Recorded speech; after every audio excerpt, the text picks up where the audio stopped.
Usha Patel garden and vlog में आपका स्वागत है। मैं उषा पटेल, आपकी गार्डनिंग दोस्त। गुड मॉर्निंग, जय Shri Krishna, happy gardening and happy Navratri.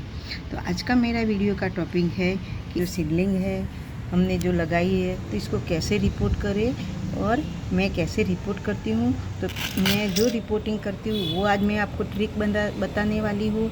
और ऐसे आप रिपोर्टिंग करोगे तो क्या होता है, उसको कम संभालना पड़ता है, खाद देने की, पानी देने की कम झंझट कम हो जाती है। और दूसरा, हमारी सीडलिंग जो होती है एक भी ख़राब नहीं होती है।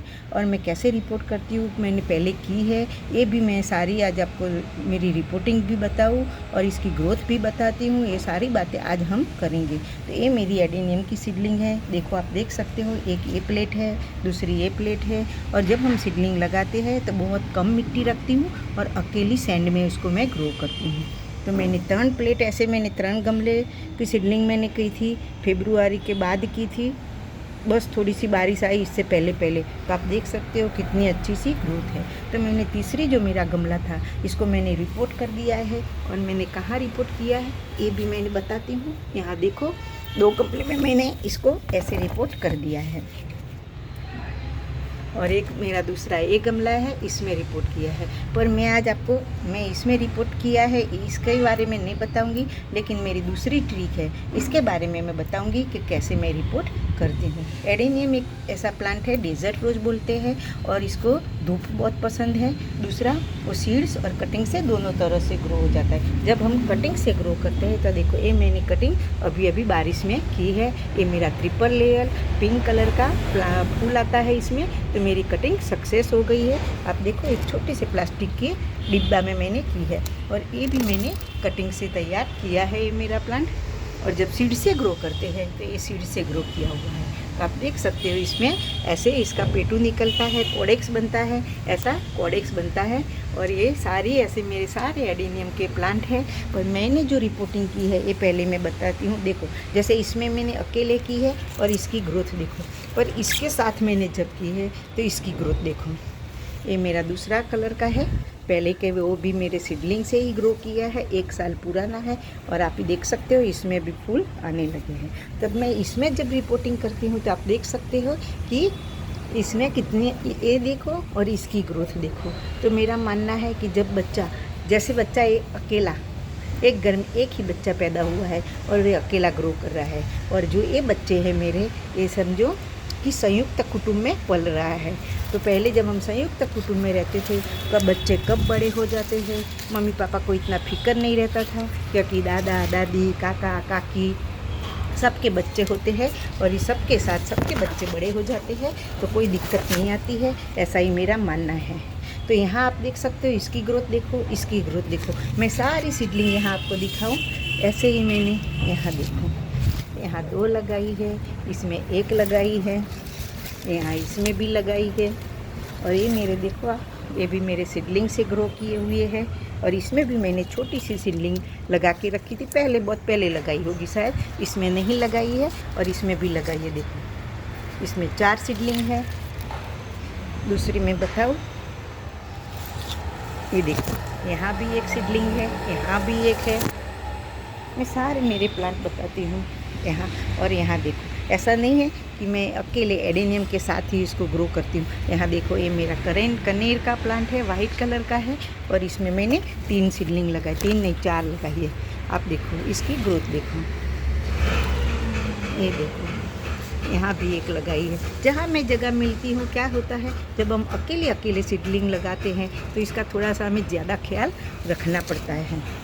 पर जब हम दूसरे प्लांट के साथ इसको लगा देते हैं तो क्या होता है, यहाँ देखो 4 लगाई है, इसमें भी 1 लगाई है। देखो, यहाँ मैंने 4 लगाई है। तो सारे एडेनियम के जो सीडलिंग होते हैं, मैं ऐसा नहीं है एडेनियम के साथ भी लगा देती हूँ। यहाँ देखो, ये मेरा ड्रेसिना है, ड्रेसिना के साथ भी मैंने 2 लगा दी है। यहाँ मेरा पीछे कॉटन है, तो कॉटन के अंदर भी मैंने 2 सीडलिंग लगा दी है। जहाँ भी मैं जगह मिलती है वहाँ मैं उसको रिपोर्ट कर देती हूँ। तो क्या होता है कि हमें बहुत कम देखभाल में उसको ख्याल करना पड़ता है और हमारी सीडलिंग जो होती है वो अच्छे से ग्रो हो जाती है।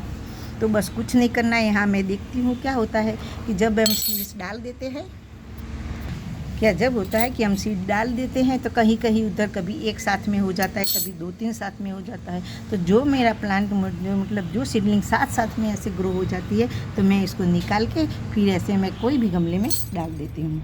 तो इसे क्या करना है, बहुत छोटी सी सीडलिंग होती है, यहाँ भी ये देखो, ये बस सबका कितना अच्छा सा ग्रोथ हुआ है। और ये देखो अभी अभी इसमें से निकला है, ये भी अभी अभी निकल रहा है।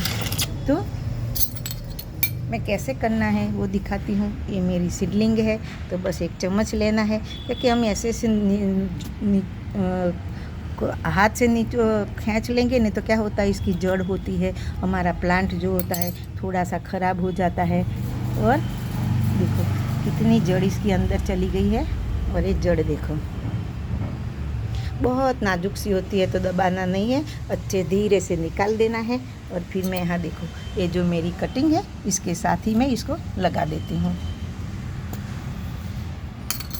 और फिर जब बहुत बड़ी हो जाती है तभी मैं उसको एक अलग से मैं उसको छोटा सा पॉट दूंगी। तब तक मैं, जब मुझे लगे कि हाँ वो सेफ़ है, ठीक है, उसका अच्छे से विकास हो रहा है, तब तक मैं उसको नहीं हिलाती हूँ। और मैं ऐसे ही यहाँ इसको सारी सीडलिंग इसमें भी मैं लगा के आपको दिखाती हूँ। तो देखो ऐसे चम्मच से निकालो और बिना झंझट किए उसको इसमें रख देना है। तो क्या होता है, इसका जड़ जो होता है इसको हमें इसको हमने हैरान नहीं किया है, हमारे प्लांट को हैरान नहीं किया है। यहाँ से लगा के यहाँ इसमें लगा देते हैं, तो फिर क्या होता है कि वो हमारा प्लांट जो होता है शौक में नहीं चला जाता, मर नहीं जाता, क्योंकि नहीं तो काफ़ी सारी सीडलिंग हमारी ख़राब हो जाती है। और यहाँ देखो एक ये है और मैं आपको दिखाऊँ, अभी दूसरी जगह मेरे फिर से सीड स्पॉट बनने तैयार हो गए हैं। ये देखो, इससे पहले मेरे 5 सींग आई थी और फिर से 3 आ गई है। तो ये भी अभी तो कच्ची है, अभी काफ़ी 2-3 महीना इसको लगेगा, 1 महीने पहले ही आई है, अभी 2-3 महीना और लगेगा इसको पकने के लिए। और ये मेरा बड़ा सा प्लांट है, इसमें ही मेरे सारे सीड स्पॉट्स तैयार होते हैं। और आप देख सकते हो इतने ढेर सारे इसमें फूल बनने लगे। ये बड़े से प्लांट में मेरे 5 ग्राफ्ट किया हुआ प्लांट है और 5 में अलग अलग फूल आते हैं। तो बस ऐसे ही मैं रिपोर्ट करती हूँ कि इसको बिना छंछेड़े मैं इसको एक अलग पॉट में रख देती हूँ। तो क्या आता है, प्लांट हमारा इतना शौक में नहीं चला जाता। तो देखो मैंने इसमें भी ऐसे लगा दी, एक छोटी सी इसमें भी लगा दी, इसमें भी लगा दी, इसमें भी 2 लगा दी, आप देख सकते हो। तो जब हम प्लांट को रिपोर्ट नहीं करते हैं, यहाँ सीडलिंग इसमें ही रहने देते हैं, तो क्या होता है, अकेली सैंड में हमने ग्रो की हुई है, कोई खाद पानी उसको खाद ऐसी मिलती नहीं है, तो सीडलिंग की अच्छी सी ग्रोथ नहीं होती है। लेकिन जब हम बड़े पोट में, बड़े गमले बड़े पोट में या बड़े प्लांट के साथ हम जब इसको रिपोर्ट करते हैं तो ये वो अच्छी सी ग्रोथ होती है, उसको खाद भी मिल जाती है। और मैंने उदाहरण दे दिया कि जब संयुक्त कुटुंब में बच्चा होता है तो जल्दी से बड़ा हो जाता है और माता पिता को पता ही नहीं चलता कि कब बच्चा हमारा बड़ा हो गया। तो बस आज का मेरा वीडियो का टॉपिक वही है कि एडेनियम की जो सीडलिंग है इसको इस तरह से रिपोर्ट करो। और खाद भी मैं वही देती हूँ, सीवीड एक्ट्रैक्ट जो सीवीड है, इससे मेरे जो सीडलिंग है वो अच्छी से ग्रोथ होती है। आप देख सकते हो इसमें ये काला काला जो पानी आपको दिख रहा है वो सीवीड का ही है। तो आप भी अगर कहीं से भी सीड्स मिल जाए तो फ्री में गार्डनिंग करो, क्योंकि जो एडेनियम के प्लांट है नर्सरी में बहुत महंगे मिलते हैं। तो ज़रूर से कहीं से ऐसे सीड्स लाके अपने गार्डन में अपने ही हाथों से खुद गार्डनिंग करो, खुद फ्री में प्लांट तैयार करो और फिर ऐसे रिपोर्टिंग करो। कोई भी प्लांट के अंदर आप इसको रिपोर्ट कर दोगे तो अपना एक भी सीडलिंग ख़राब नहीं होगी, मर नहीं जाएंगी और अपना सारे सीडलिंग अच्छे से सर्वाइव कर पाएंगी और हमारे गार्डन में फ्री में एडेनियम में बहुत ढेर सारे हम प्लांट तैयार कर सकेंगे। तो चलो फिर मिलेंगे कुछ नए टॉपिक के साथ, तब तक बाय बाय, हैप्पी गार्डनिंग।